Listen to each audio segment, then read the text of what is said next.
When I think about the people that I'm working with, those are people who have perhaps been in corporates or in full-time employ, Yep. and are now at a point of, okay, well, I have these skills, but I don't want to continue to work as a marketing manager, a product owner, a project manager, whatever it might be. But I'm 40-something or I'm 50-something. I still have financial responsibilities. I have a family, etc., etc. So there's a fearfulness about change. But to pick up on your point about, when I'm 62 or 72 or 82 or 92, let me ask you the question this way. Do you, in your methodical nature, think about and plan for what the future is going to look like for the next nth period, 5 years, 10 years, whatever that might look like? No. Why not? Because you're a very methodical person. Well, I am and I'm not. I mean, it's funny, in the advertising world, I'm the most methodical guy. In the Air Force world, I was the most loosey-goosey guy. So it depends on context, doesn't it? Not thinking in terms of 10-year plans has served me really well, and it's left me open to saying yes to opportunities when they come. If I'd decided what my 10-year plan was and an opportunity came up and it didn't fit with that 10-year plan, then it's kind of off the table. Thinking about that in a slightly different way, okay? So what I'm hearing there when I talk to people, particularly entrepreneurs, about this, having a 10-year plan sounds very constraining to them. Mm-hmm. So, and there are different ways to approach that, right? So another way to approach that is to say, this is the sort of person I want to be. There's tools, if you read something like Stephen Covey's 7 Habits, one of the tools they teach is to write your own obituary. Yeah. Okay, I did that at 18. Yeah. Right, and it didn't say I'll have earned this money and I'll have had this role, etc., etc. But it was more about the experiences I wanted to have, the contribution I wanted to make, the legacy I wanted to leave, and so I've always been quite thoughtful about that. I have written plans, not for a while now, and I'm back to going, okay, what does the future hold? What would I like it to look like? And so what I'm now advocating really is actually reflect on that. They say the days are long but the years are short. Yeah. And 52 to 62 is going to happen in the blink of an eye.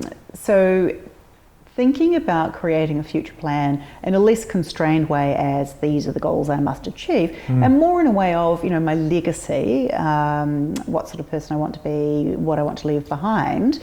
Do you think that way at all, or is that a hard no as well? It's not a hard no, but I don't think in that way. I plan week by week probably, and mainly because I have a bunch of people in business who depend on me to do things. So I need to make these things all coordinate and work. But beyond Christmas, who knows? Actually, up to Christmas, who knows? What are you doing for Christmas? I don't know what I'm doing for Christmas. I can't believe people who plan Christmas before Christmas. Yeah, no, I'm not one of those. No. I certainly have, for me, to be quite candid, one of the things that I was told was I would never have children. And so when my husband and I were at that point in time, we said, okay, well, we'll give it 5 years and then we'll get a dog. Because 5 years seemed like, just pick a number, any number, and that age. Next minute, literally, not quite literally, but next minute I thought I had the flu, actually was pregnant. Wasn't quite sure how that happened. That didn't fit your plan? That didn't fit the advice I was given. Did you get a dog in the end though? No, because we've got a property that has doesn't suit having a four-legged furry friend. But ironically, the next thing that did happen was that we expected we had one, we should be able to have another one, and that didn't happen.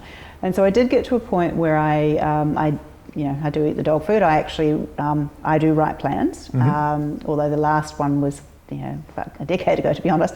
And I wrote a plan that was really formed because we were trying to have a second child and it just wasn't happening, and there's a lot of heartbreak in that. And I think, the genesis of that was, okay, I'm not going to carry on. We had a second child and there was a lot of heartbreak in that too. What was that? Well, we did have a second child and there was plenty of heartbreak.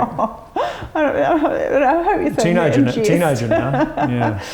But we got to the point where, you know, things weren't working, and it was emotionally difficult, and then there was a whole other raft of issues. So I did actually write a plan, and I said, you know, I will give it until August 2006, I think. You know, if by the end of that time this hasn't happened, that's okay. We're going to go away. We'll probably take a long trip. Yep. We'll get a dog. We'll be happy as Larry.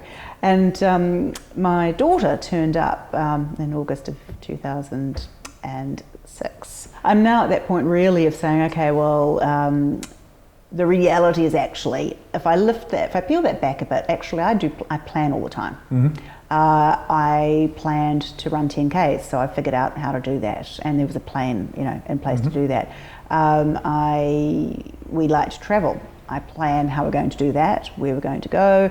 I make time in my life for that to happen. So these things are somewhat organic, but they actually, for me, they have to have plans around them. Yeah. One of the things that, you know, when you're thinking about what next in life, when you're in that sort of 50s and 60s, wherever that might happen, are there any, you know, I hear that you're not sort of doing that, you know, my 20-year corporate plan, and you do your business planning. Are there any tools, tricks? Do you reflect? Do you journal? Do you talk to somebody about, you know, how you manage your way through life, how you manage your way through the tough times? Yeah, it's funny. I don't journal as such because, you know, as a professional writer, I believe I should be paid for every word I write. So instead, I write columns, which I guess is much the same thing. So if you were to read all my columns and stuff, you'd probably get a feeling of the things that I think about in life and what occupies me.